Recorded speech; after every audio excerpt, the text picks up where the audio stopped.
What's going on, guys? This is Chandler Smith, and today we are going to be analyzing this 12 flex. So I'm going to talk about how I found it, how I'm going to analyze the pictures and the actual property, the area that it's in, the numbers, and everything else that you need to know before buying a property.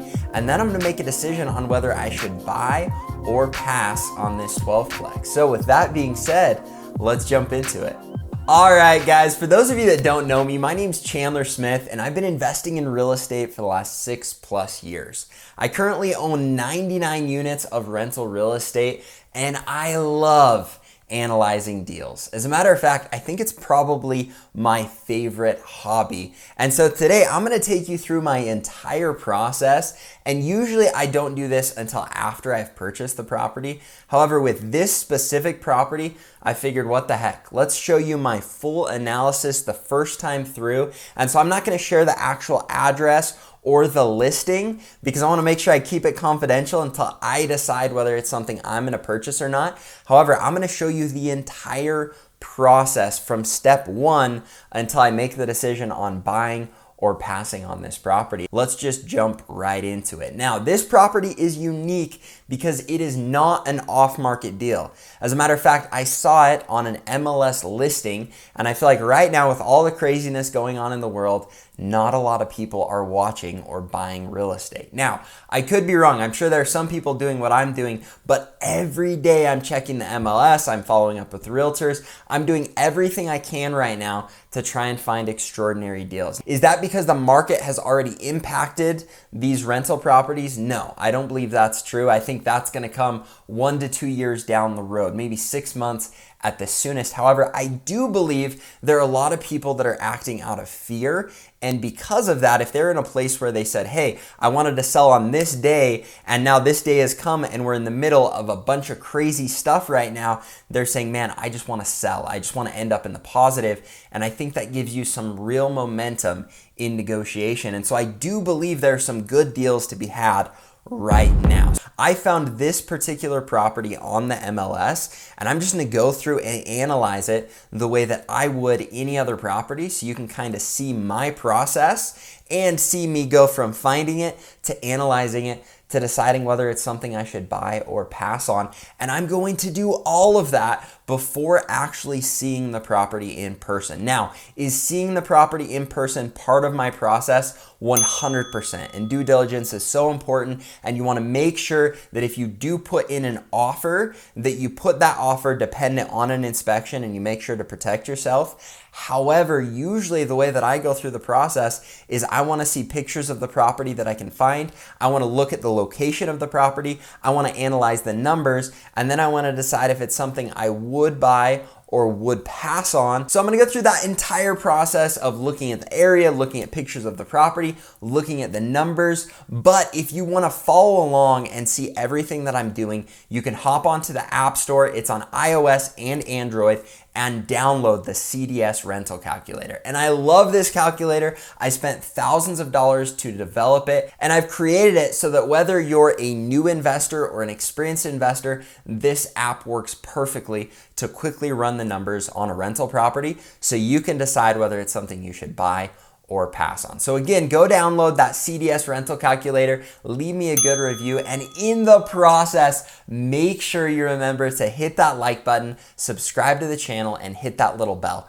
Because the goal of all of my videos is to help you to create a huge passive income and have the life that you want. Let's jump into this property, and I'm actually just gonna go through the listing right here on my phone. However, I don't wanna give away where this listing is at or any other confidential information because I wanna make sure no one's swooping in on this deal if I do decide to buy it. However, the first thing I want to talk about is the location, and I love this location. A lot of you are saying, well, Chandler, how do you know you love this location? Well, here's the deal. There are C and D locations where the majority of the homes are C and D properties. This is not one of those locations. As a matter of fact, this is right next to a neighborhood that would 100% be A properties. And I would say this property is probably a B pushing a C, but the neighborhood as a whole 100% is in the A, B range. And the reason that I love this is the rental property is probably the lowest valued property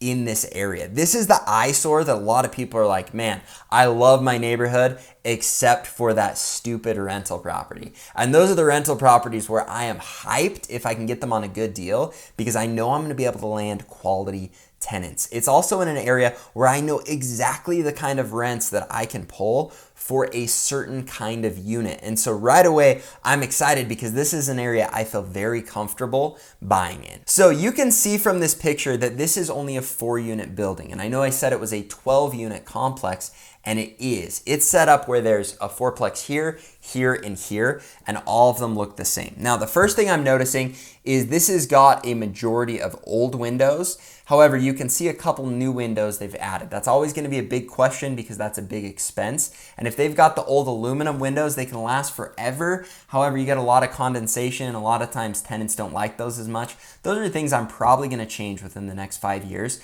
So I want to know how many windows are new, how many windows are old.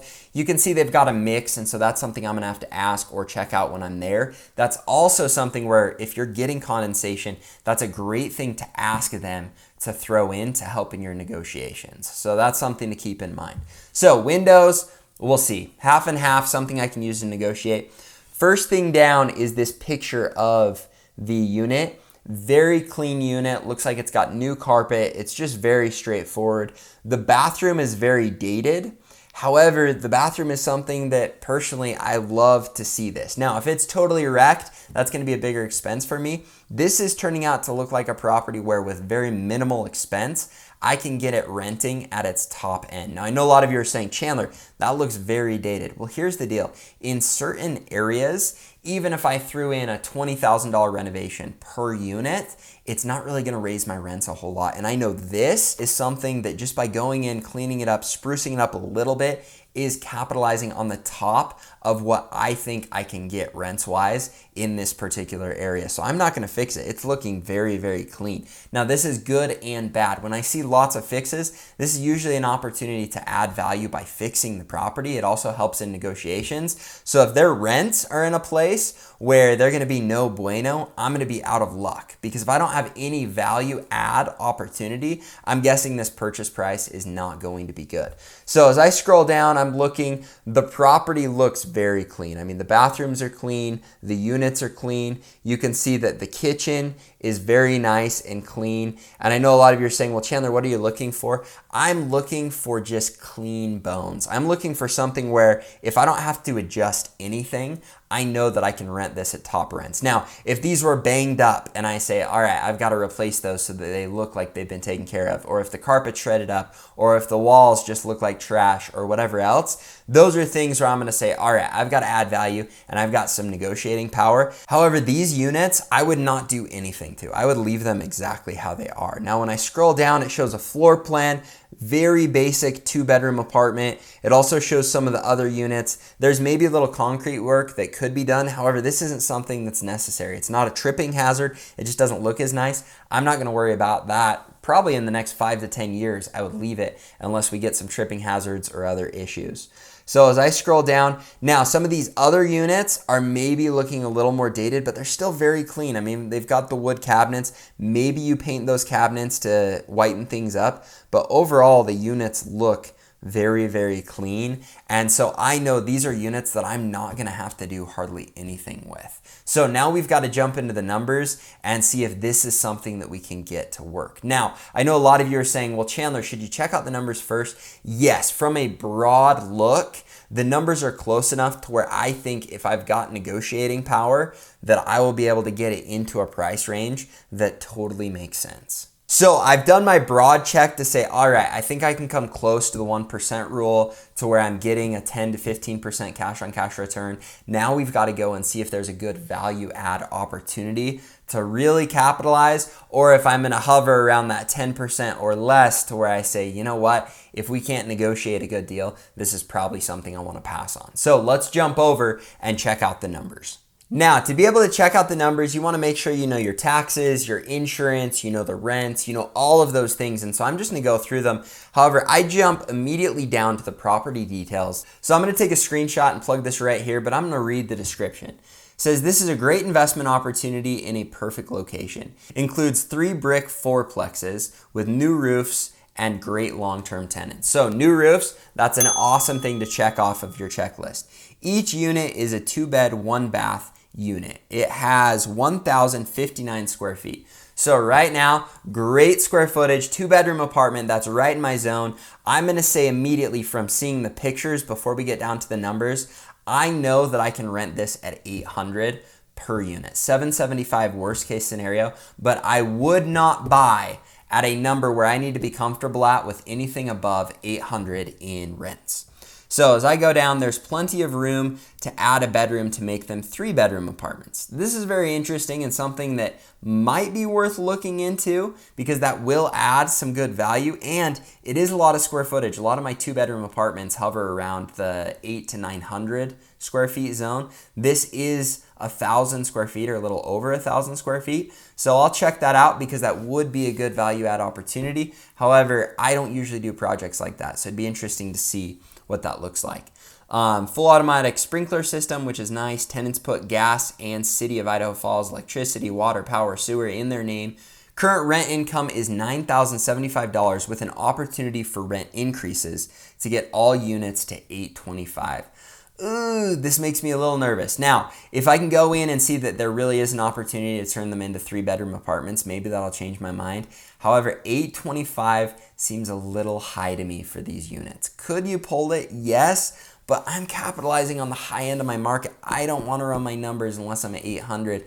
And what really stinks about a deal like this is I'm looking at this saying my value add opportunity is not there. So unless I can get them to negotiate way down on the price by using some other form of leverage, I'm worried that they've run these numbers based on $825 rents and they are not budging, which stresses me out because I don't believe you should run the numbers here. I think that this is a great bait and switch for an investor that doesn't know what they're doing, because if they're saying, oh, the rents are already around 800, we think you could get them at 825, that justifies our purchase price. I think already this is starting to scare me. It doesn't mean I won't put in an offer. However, with where those numbers are at, makes me a little nervous that I'm going to be able to capitalize on a killer deal. Insurance cost was $1,164. Taxes were $9,613. Now, the taxes on this property are actually pretty low for what you get. So that's exciting when you're looking at your cash on cash return.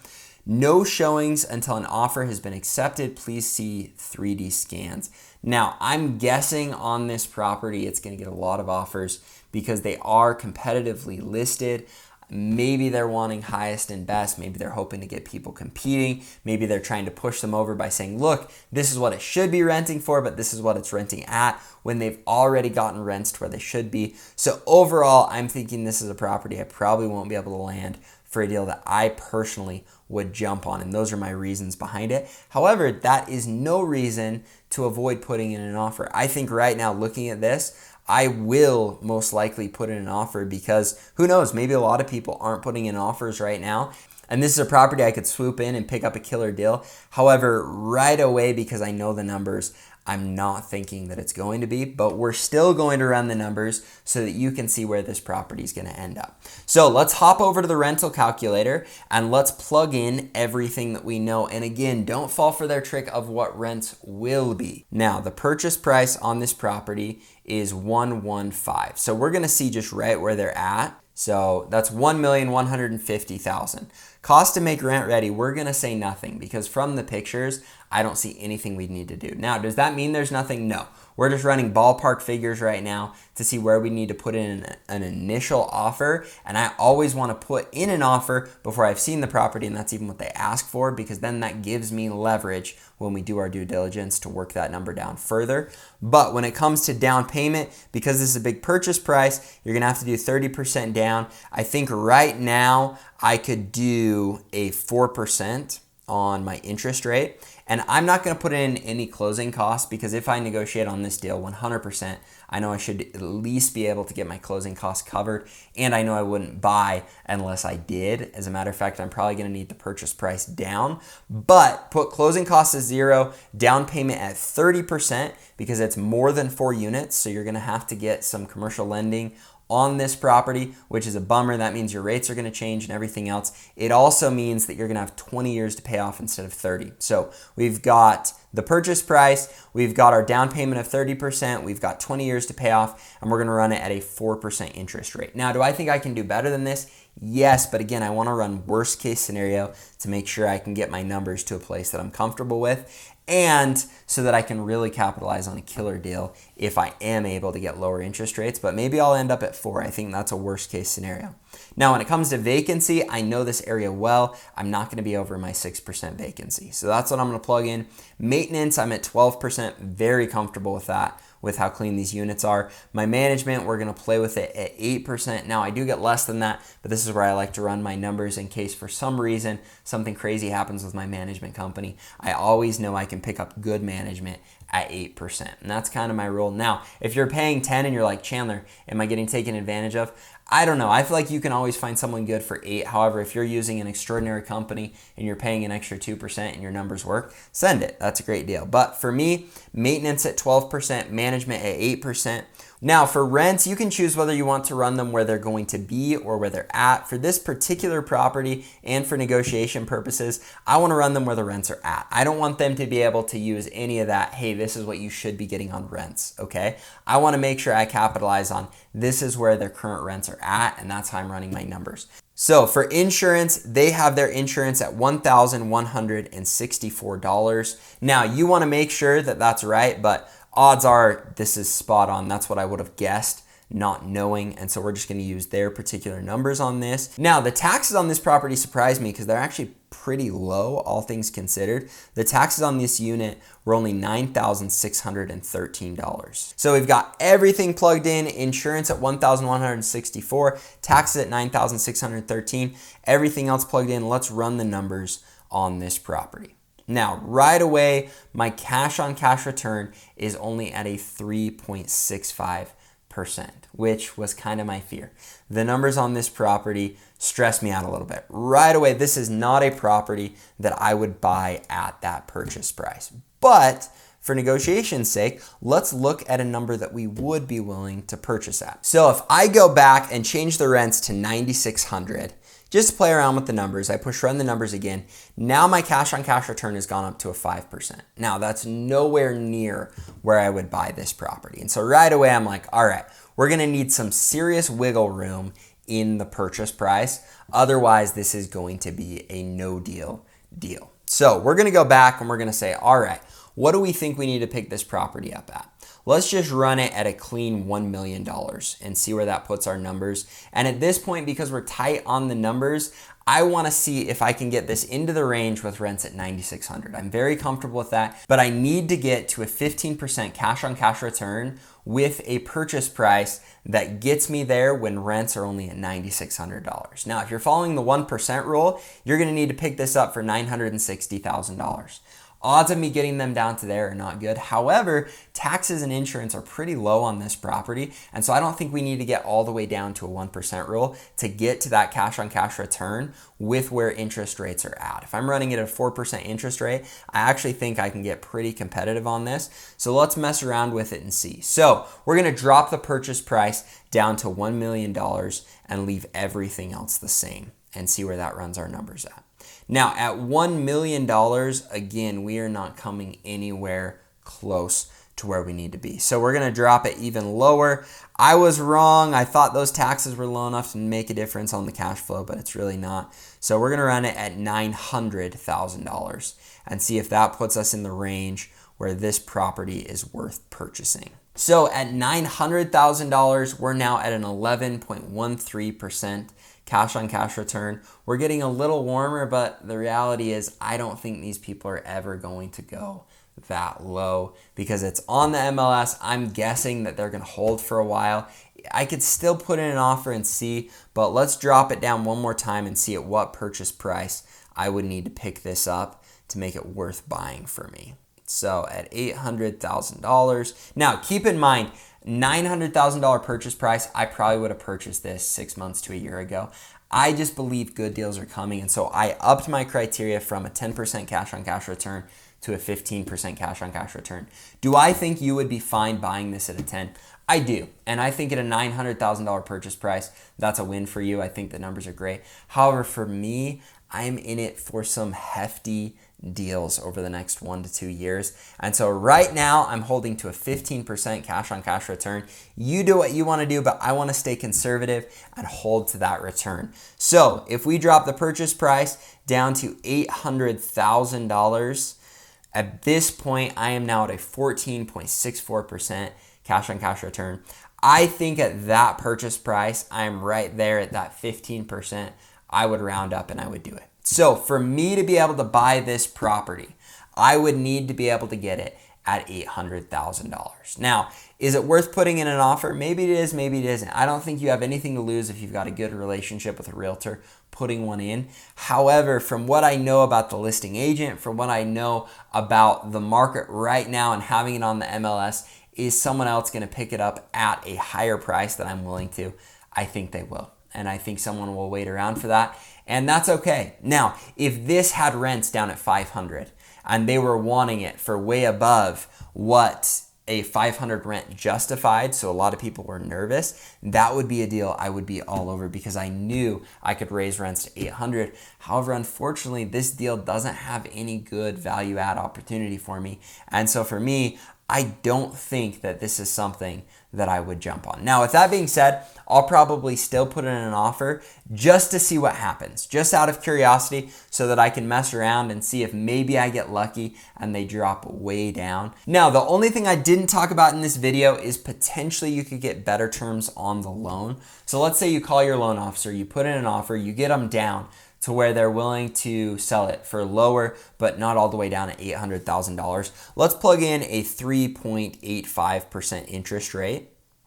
And let's see what purchase price that would make sense at. At an $800,000, that still only brings it up to a 4.86. You're already pretty competitive with a 4% interest rate. So for me, this particular property, I would not buy it for any more than $800,000 or maybe $850,000 with some money back to lower my closing costs so that I can keep my cash on cash return up. And I know a lot of you are saying, well, Chandler, there's no way they're going to drop that down. I think you could be right. And I think listing it on the MLS, they'll get more than what I would pay for it. However, I'm still going to give them a call, fill out the property, see where they're at, see if there's any flex, maybe put in an offer and report to you on this video before I wrap it up. So we're going to take a quick pause.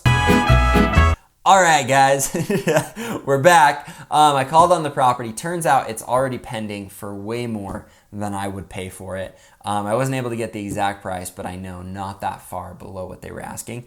And maybe I'm wrong holding to a 15% cash on cash return. Maybe I'll look back and say in this particular market, I would have been fine holding to my 10%. As a matter of fact, I know I'd be fine. I know that you could buy at a 10% cash on cash return, and I don't think you're going to go into negative cash flow with what the future brings, but I'm greedy, and I feel like with everything that's going on, there have to be those good deals where I'm going to be able to capitalize. However, this is not one of them. Now, I hope this analysis helped you to see what I look for. This is a property that would be turnkey, and if you could get them at incredible numbers, it would have been great, but I don't see them selling a property like this for $800,000. It's just not gonna happen. And as a matter of fact, someone else has already bought it for more than that, or at least has it under contract. So I'm gonna follow this. If it falls through and sits there for a while, maybe they'll be willing to drop down lower. But for right now, I think this is the first deal I'm gonna put on my channel that I passed on. And so I'm excited about it because I analyze tons of deals that I pass on. However, for this deal, now you've gotten to see me go through the entire process of analyzing it. And you can also see that this video took pretty long. However, once you get this down, you know the area, you know the rents, you know how to click through it. I could have probably analyzed this property without explaining it to you in a couple minutes and said, hey, this is where we need to buy it at. If they can't do 800,000 or at least get close to that, where it maybe makes us salivate a little bit for maybe a 14% cash on cash return and we're willing to push it because maybe they're right, maybe that does have a little more wiggle room in the rents, that'd be one thing, but this property does not fall into that category. So I'm gonna move on to the next one and try and find a bigger and better deal. Now, if you guys enjoyed a video like this, let me know in the comments. Say, hey Chandler, we like it when you analyze deals that you don't buy. Or if you're like, no Chandler, just show us the stuff you're buying, that's all we care about. Let me know down in the comments, and remember to hit the like button, subscribe to the channel, and hit that little bell, and we will look forward to seeing you in the future videos, where my goal is to help you to create a huge passive income for yourself.